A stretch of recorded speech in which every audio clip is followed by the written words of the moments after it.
qui défend le 15. Madame Malaisé.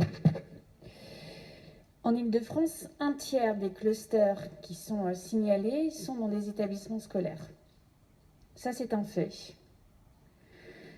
Ce qui est un autre fait, c'est que les alertes dans les lycées se multiplient. Nous vous avons fait la liste dans l'amendement. Au lycée Ferry à Paris, il y a eu une mobilisation conséquente de la communauté éducative soutenue par les parents d'élèves. Au lycée Balzac à Mitry-Mory, à Pierre de Coubertin à Meaux, à Villon au Mureau, à Condorcet à Limay, à Renoir à Bondy, à Fédère à Épinay, à Mozart au Blanc-Ménil, etc. Les communautés éducatives, au bout de 7 semaines de scolarité, sont à bout. Il y a un sondage qui a été, avec des questions qui ont été posées aux enseignants, où 83% des enseignants disent qu'ils ne pourront pas tenir comme ça sur l'ensemble de l'année scolaire. Ça, ce n'est pas être dans le déni. C'est la réalité, c'est factuel.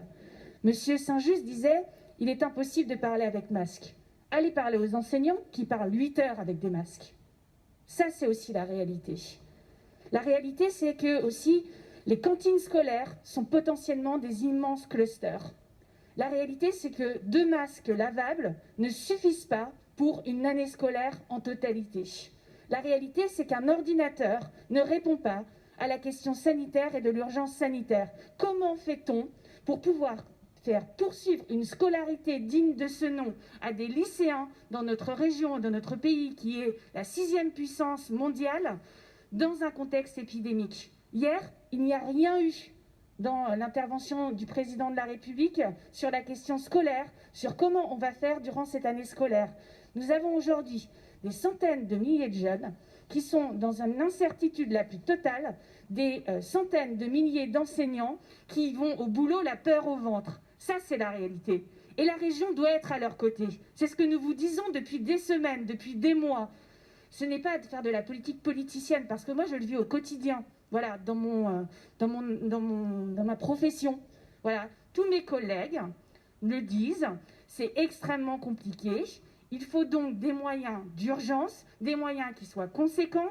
Donc nous vous faisons des propositions. Mettre en place une cellule de crise qui permettrait de respecter le protocole sanitaire et de voir où ça ne va pas et de discuter avec les communautés éducatives et de ne pas dire seulement que ça repose sur une vice-présidente, parce que je crois que toute la communauté régionale doit être mobilisée. Deuxième chose, nous vous demandons de recruter 900 agents supplémentaires pour mettre en place des brigades temporaires, qui seraient des brigades de remplacement des personnels régions, un plan de la continuité de la restauration scolaire, et nous vous demandons d'interpeller l'État.